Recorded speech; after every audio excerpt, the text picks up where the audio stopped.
ごいのだ。PlayStation. Welcome to a very musical episode of VidAMs. I refuse to tell you why it's a musical episode until we reach the end, because I think it's funny to play chicken with my already tenuous viewer retention.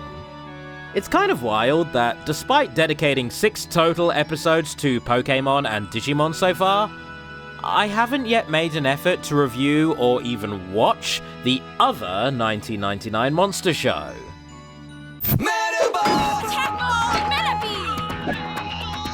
Robots aren't monsters. Look, I'll get to that later. I meant Monster Rancher.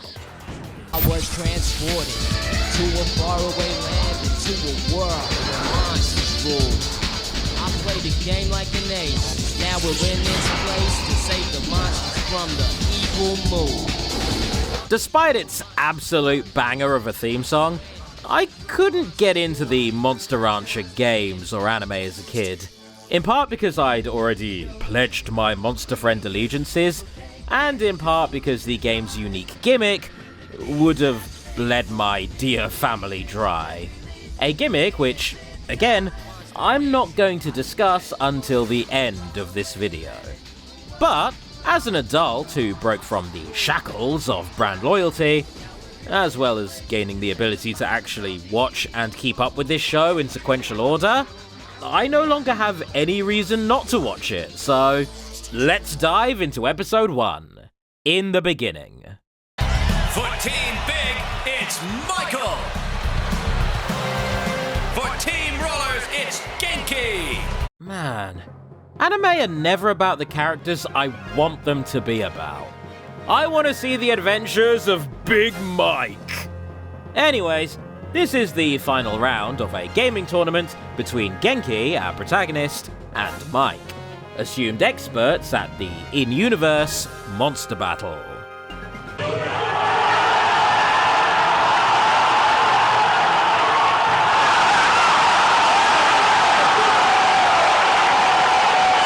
Winning a copy of the upcoming Monster Battle 2, an obvious stand-in for Monster Rancher 2, the very game that this show was made to tie in with, Genki prepares himself for a long gaming session. And this shot here hits me with a nostalgic 90s vibe strong enough to make me feel just a little bit wistful, I'ma be real with you. Over time, battles erupted and some of the new life forms were hidden away, imprisoned. Humans were entrusted with their guardianship.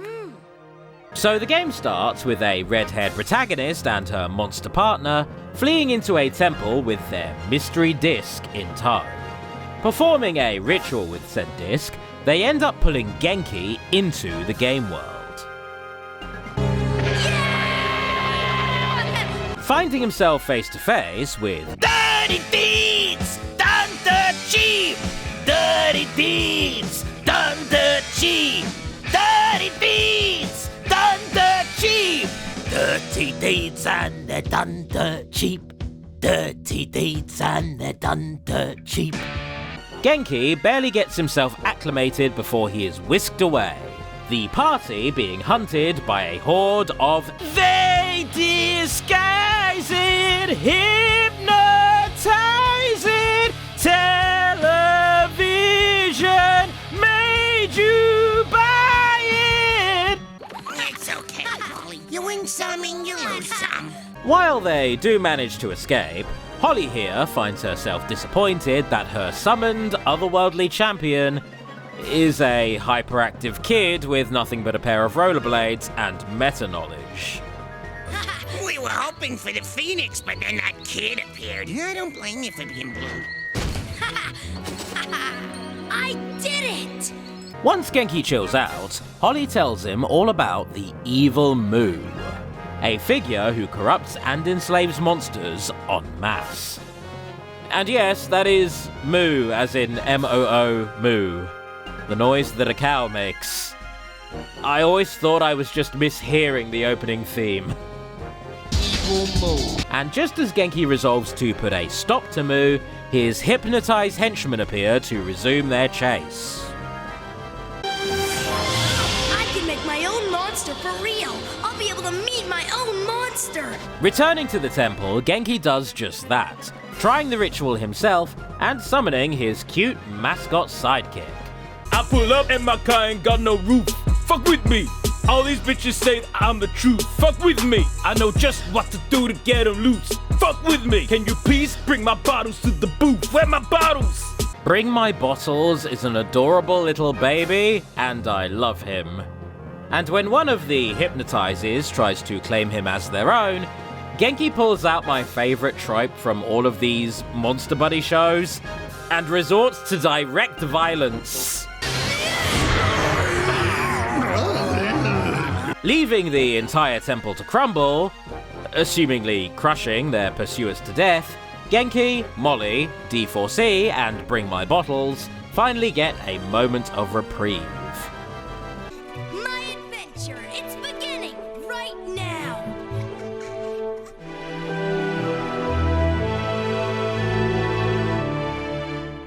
So, my current thoughts are that this show is really cute. Especially with its penchant for using the terms goodies and baddies unironically. There is an earnestness to that you don't often see nowadays, and I appreciate it. I do feel like I missed out on this show.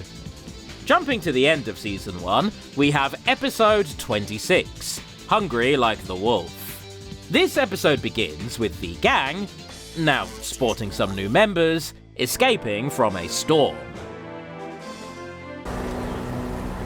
It's perfect! Now that's one shelter lightning will never be able to damage. But as they run for cover, they are spotted by a horde of... Look what you do to me. You got me singing sweet songs for you. That's right. Girl, my love for you is so strong. Yeah. Finding an abandoned robotics factory, the gang get to exploring, soon learning about the titular Startled in line, in discord and rhyme. I'm on the hunt, I'm after you. Math is a lie, with juices like wine. And I'm hungry like the wolf. which lies deactivated and forgotten. That is until the gang are swarmed by the So Strong, who wake it up by means of collateral damage. It's all over.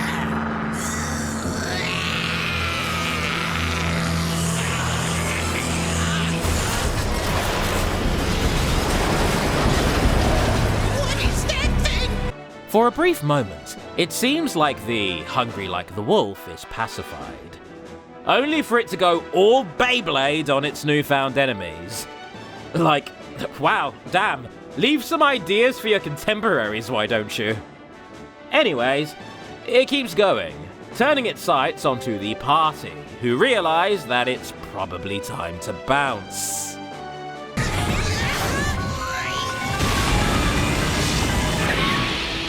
Unfortunately, retreat isn't much of an option, as Hungry Like the Wolf simply tracks down and chases after the gang to finish the job. Come on, hurry up! I'm thinking. Well, I suggest you think fast. Because we're no match for something that big.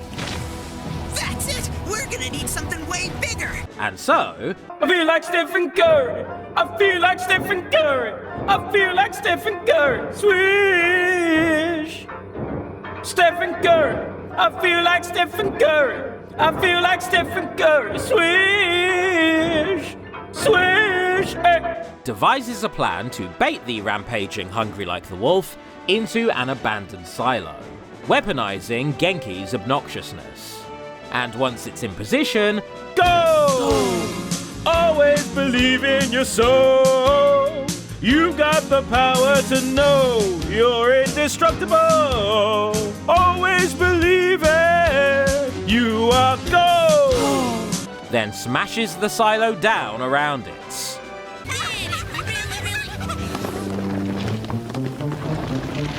It can't be! It's not possible!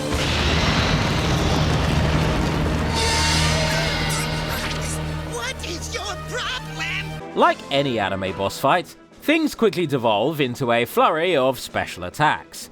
But nothing seems to have any effect. That is until Genki gets the smart idea to use the environment to his advantage.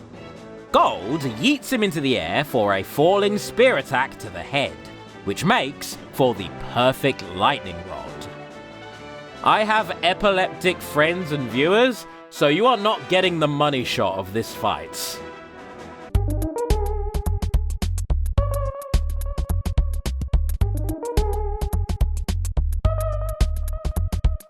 With all said and done, Genki actually laments the wasted potential of his now scrapped enemy, and crestfallen, continues on. But his surly ally... I was thinking about her, thinking about me, thinking about us, what we gonna be. Open my eyes, yeah, it was only just a dream. senses danger. In a nearby lair, one of the 4 overarching mini-bosses... You're simply the best! Better than all the rest. Better than anyone. Anyone I've ever met. resolves to get his paws dirty and confront the party himself.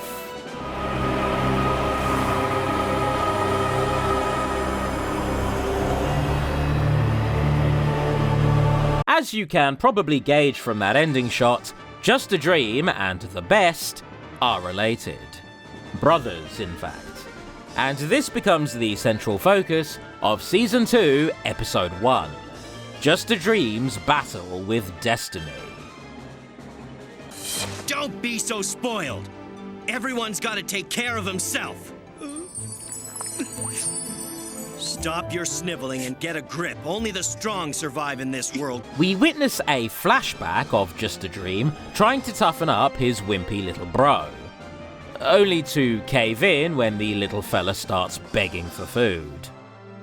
Cut to the present day, a now brainwashed The Best invites his older brother for a battle to the death. And while it's almost certainly some form of trap, this is how Moo's minions operate, Just a Dream is compelled to accept. So, you're still acting the part of the loving big brother, huh?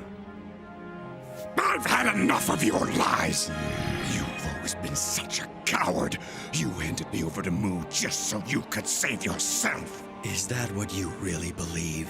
Immediately going back on the promised duel, the Best's quartet of So won't you please be my little baby, my one and only say baby. You'll be my darling, be my baby now. surround Just a Dream, ready to hone in for the kill. But in the nick of time, the party defiantly arrived to lend a hand. Dragon kick! Twister attack! Teleport! With the numbers evened out, a duel between the brothers takes place, the two of them trading blows amidst a storm of icy winds. But with their powers evenly tied, instead they agree to let their claws decide the winner. My eyes! That's not fair! You fight dirty! Shame! Who cares? Doesn't matter how you play as long as you win. Right, bro? With Just a Dream temporarily blinded and pushed to his limits, the Best prepares for a death blow. Genki, not one to let this slide, rushes in to take the hit instead, only for Just a Dream to pull a reversal so violent that this episode was fully not allowed to air in the US.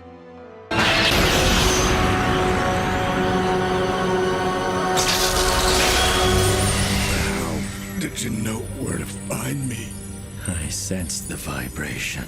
While that did shatter Moo's control disc, a stab to the throat is pretty hard to come back from, prompting a very bittersweet victory.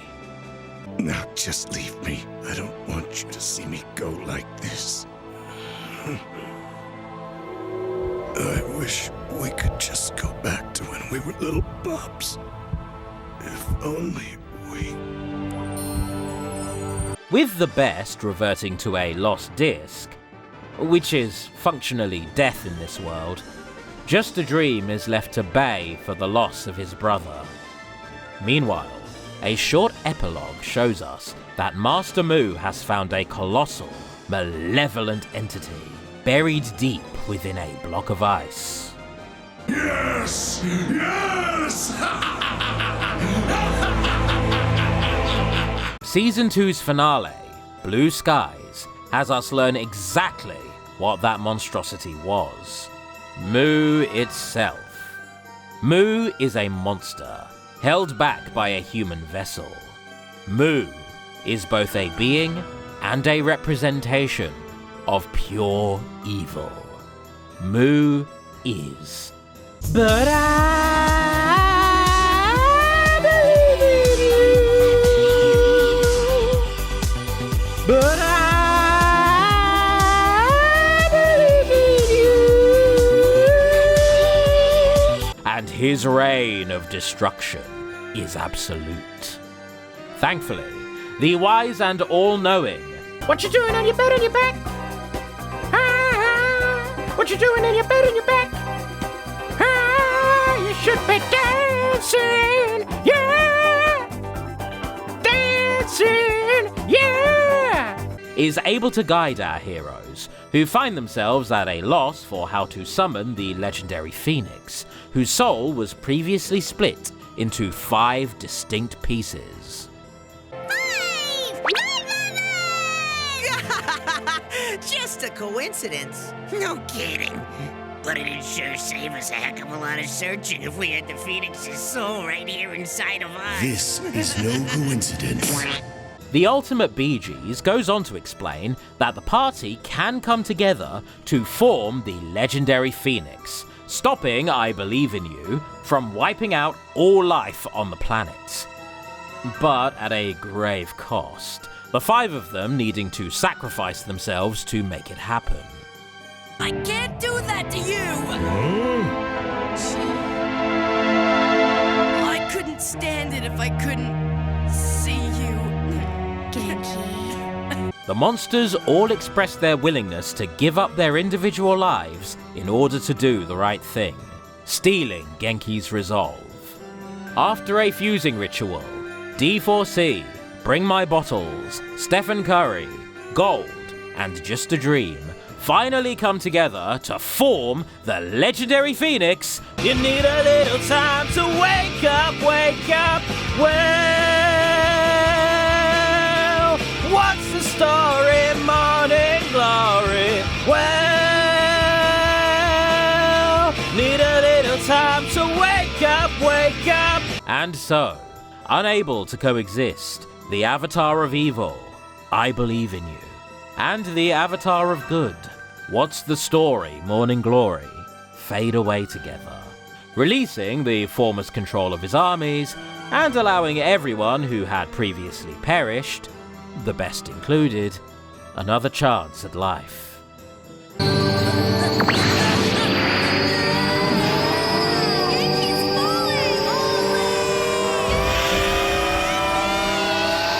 And so the series ends with Genki falling back into his world, waking in an alley. And what seems at first like the euphoria of having saved the monster world overtakes him as he rushes home.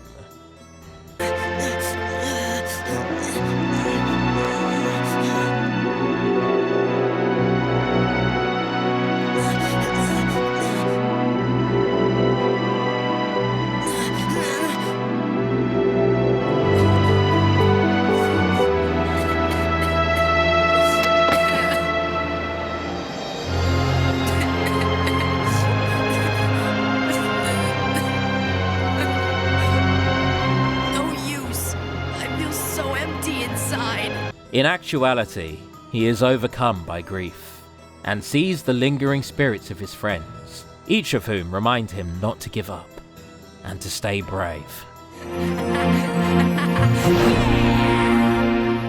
And so, Monster Rancher's anime comes to a very bittersweet ending.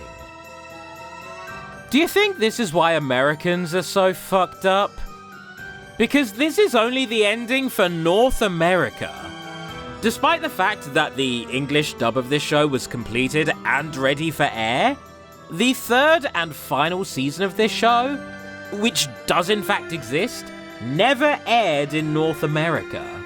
There is a huge portion of casual Monster Rancher anime fans out there who grew up unaware that there was more to this show.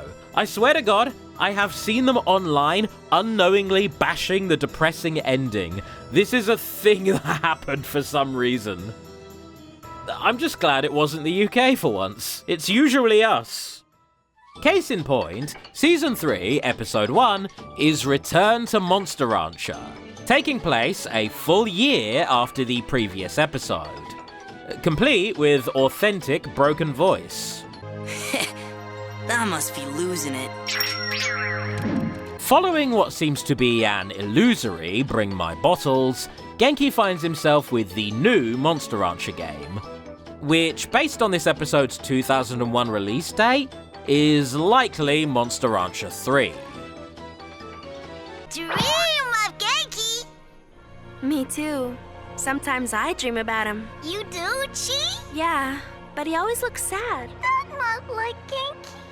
Seeing Holly on a quest to find and reform their lost friends, Genki is overcome with frustration, not knowing how to return to her, while Holly starts hearing her father's voice calling her name.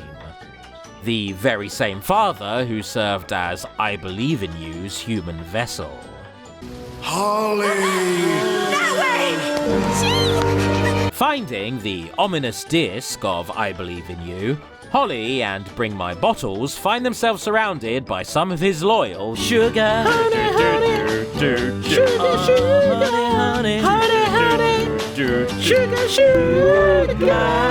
candy girl.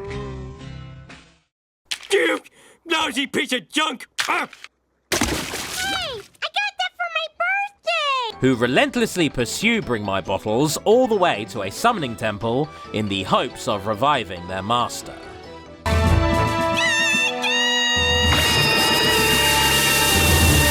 Retrieving his blades and kicking the crap out of the Sugar Candy Floss mixes, Genki, Bring My Bottles, and Holly enjoy a very happy reunion, and embark on a new quest to retrieve their lost allies, while keeping I Believe in You sealed away.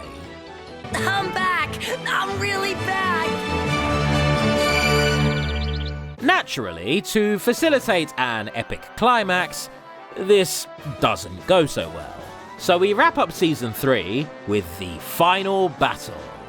In this one, Holly's father is free from I Believe in You's influence, but suffers from amnesia. Sometimes memories are hard to handle, but it's better than having no memories at all. Besides, Holly's father's so strong he'll be able to deal with anything, no matter how terrible it is. Holly, don't you want your dad to look into your eyes and have him call your name and know who you are? Yeah. While trying to figure out what to do with the outrageously dangerous disc of their final boss, a group of reoccurring baddies from this season, who I dare not list sequentially, arrive to steal it away, whisking it straight to a nearby temple. Now the baddies will rule the earth once again, and all humans and monsters will bow down before me! With where there is desire, there's gonna be a flame. Where there is a flame, someone's bound to get burned.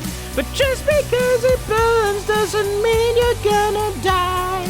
Gotta get up and try. Offering himself a tribute, I Believe in You is finally brought back, now in the form of a mighty and colossal.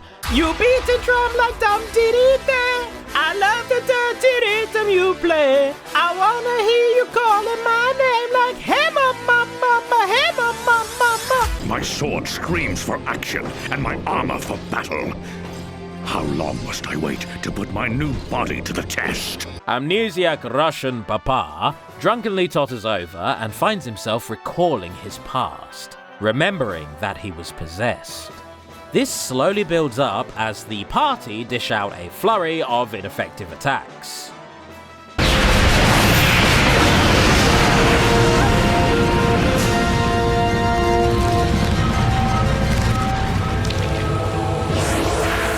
Evil soul.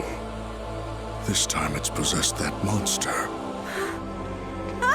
No! That monster's dangerous! I realize that, but I must destroy the evil soul once and for all if it's the last thing I do. All-powerful, world-ending fusion monster versus angry Russian man with knife. Well, this is going to be an absolute sweep. Hey Mama doesn't stand a chance.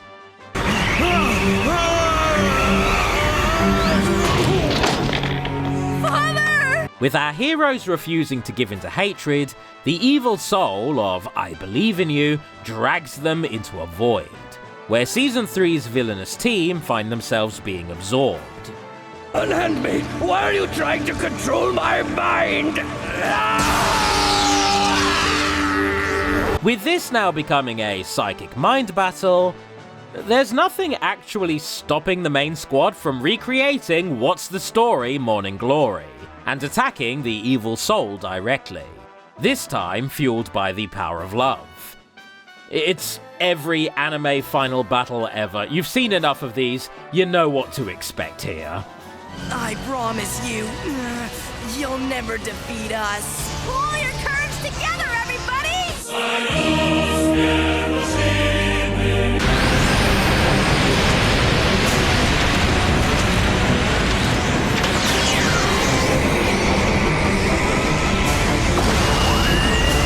With the evil influence finally being destroyed for good, we end with a few wise words from Father Ruski.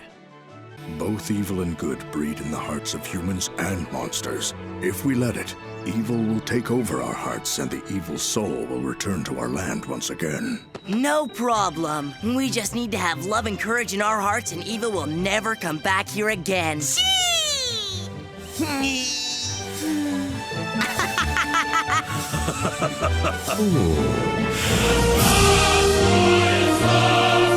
And that was the Monster Rancher anime. It never came back to follow the future Monster Rancher installments, but it worked well enough as a tie-in to the series and as its own thing. On top of that, it is very refreshing to see a monster buddy show where the human protagonist throws just as many hands as his mons. I also really like how it incorporated and stayed faithful to the unique gimmick of Monster Rancher, where you could summon specific monsters by playing different CDs in your PlayStation. Yes, that's what the songs were, and I'm going to be sharing the monsters' actual names after I have thanked my patrons, those being Anonymous, Dan Brown, Fitzwilliam Ramsbottom, Locomossi, Neve Calderwood, Ravi Poodle, Shameboy, Thomas Walker, and Toon Pirate, along with everyone else. Thank you.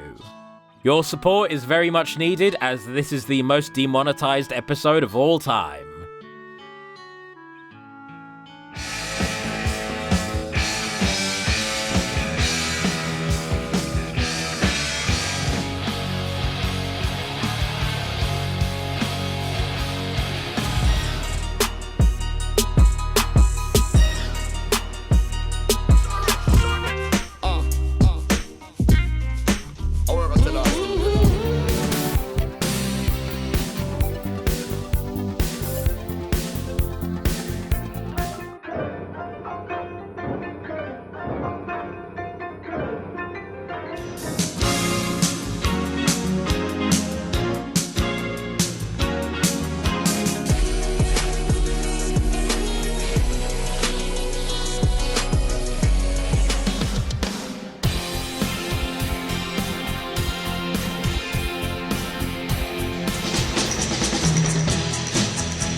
Also, this guy's real name is Captain Weed. Please subscribe.